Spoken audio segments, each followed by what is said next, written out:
त्यावेळेस लाडक्या बहिणीनं यांना इतकं सारखं लाडक्या बहिणीच्या बद्दल बोलत होते की अजून लाडकी बहीण यांच्या मनामध्ये अशी ठाण मांडून बसलेली आहे. आता ती लाडकी बहीण आमची आहे, त्याच्यामुळे तुम्ही दोडके झाला आणि तिकडे बसला. त्यामध्ये समोरच्या बाकावरून कठोर उपाययोजना करा, लोकांना खुश करण्यासाठी आश्वासन देऊ नका. अध्यक्ष महोदय, लाडक्या बहिणींच्या विषयी आम्हाला जी आपुलकी आहे, आदर आहे, याची आम्हाला जशी जाणीव आहे तशी आमच्या लाडक्या बहिणींना पण जाणीव आहे.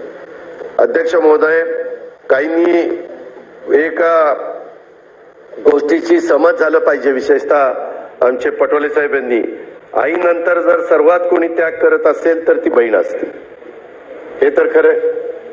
बापाचं पण प्रेम जास्तीत जास्त मुलीवर असतं पोरापेक्षा, आणि त्यामुळं भावावर तिची खूप माया असते. भाऊ कठीण परिस्थितीत असेल तर तिला त्याच्या काळजी असते, आणि त्यामुळे ती कधी त्याच्या भावाला अडचणीत आणण्याची मागणी करत नाही. आता एकंदरीत आम्ही जे बजेटमध्ये सांगितलेलं आहे, काय झालं,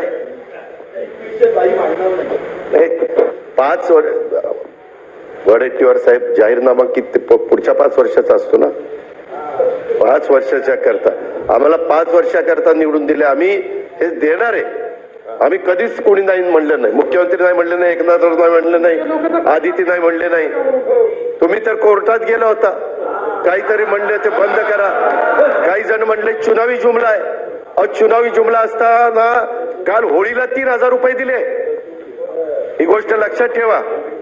आणि मी सभागृहाला एक गोष्ट सांगू इच्छितो की एकंदरीत ही योजना आणत असताना अध्यक्ष महोदय 2 GR आहेत. पहिला GR निघाला होता, नंतर आम्ही ते 60चं 65 केलं आणि दुसरा GR काढला. त्या संदर्भामध्ये हे सरकार गरीब घटकाच्या करता आहे. अध्यक्ष महोदय, जी खुरपणीला जाणारी माझी महिला आहे, जी झाडू पोतना करणारी आहे, जी धुणं भांडी करणारी आहे, जी झोपडपट्टीमध्ये राहणारी आहे, जी दिवसभर काही भाजीपाला विकत घेऊन विकते आणि नंतर तिचं कुटुंब चालतं किंवा चूल पेटते, अशांच्या करता ही योजना आहे. त्या संदर्भामध्ये आमच्या घाई गडबडीत काही जण, काही भगिनी ज्यांची आर्थिक परिस्थिती चांगली आहे,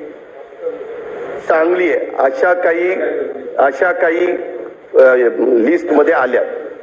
आम्ही त्यांना विनंती केलेली, मागे पंतप्रधानांनी पण ज्यांची परिस्थिती चांगली आहे त्यांनी उजाला गॅसचा फायदा घेऊ नये अशा पद्धतीने केलं. लाखो लोकांनी गॅस म्हणजे त्याचा फायदा घेतला नाही.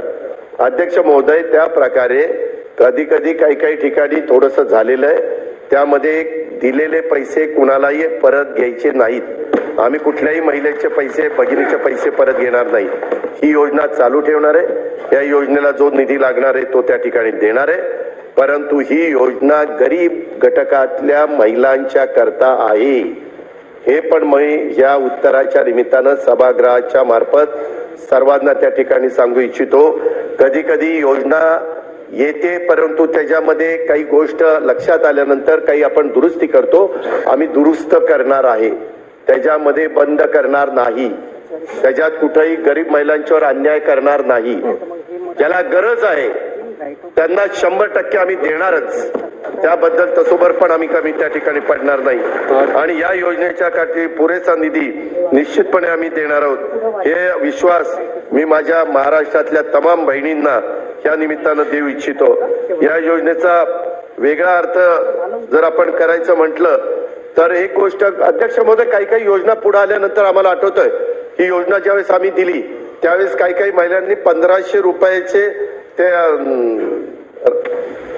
रक्षाबंधन राखीचं मटेरियल आणलं म्हणजे, आणि त्याच्या पक्क्या राख्या तयार केल्या आणि त्याच्यातनं काहींनी पैसे कमवले.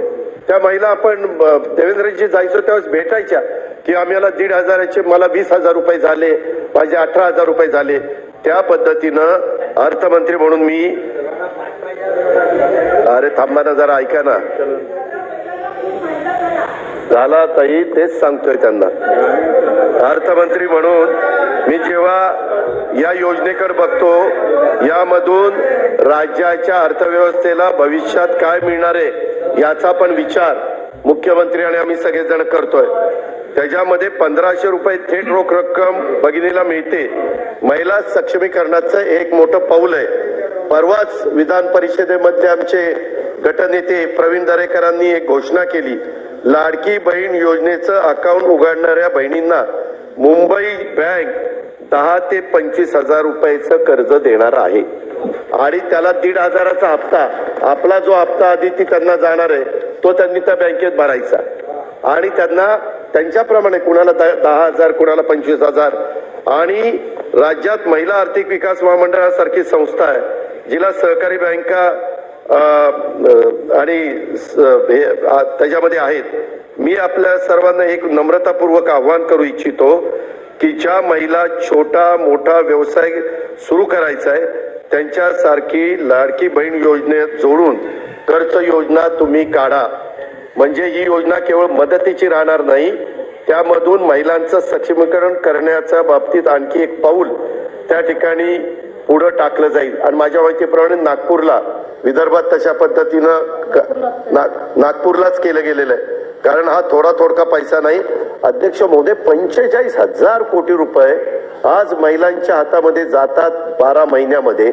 आज तो पैसा कुठल्या तरी छोट्या मोठ्या दुकानात जातो, काही ना काही महिलांच्या हातामध्ये पैसा राहतो, टिकून राहतो, खर्च होत नाही आणि त्या बरोबर बचत करतात, कारण हा थोडका पैसा नाहीये। या माध्यमातून आमचं हेच धोरण आहे की बहीण सक्षम होईल, तिच्या कुटुंबाला हातभार लागेल आणि पैसा राज्याच्या अर्थव्यवस्थेत येऊन अर्थव्यवस्थेला देखील छोटं मोठं त्या ठिकाणी योगदान मिळेल, हे पण मी अध्यक्ष महोदय सांगू इच्छितो।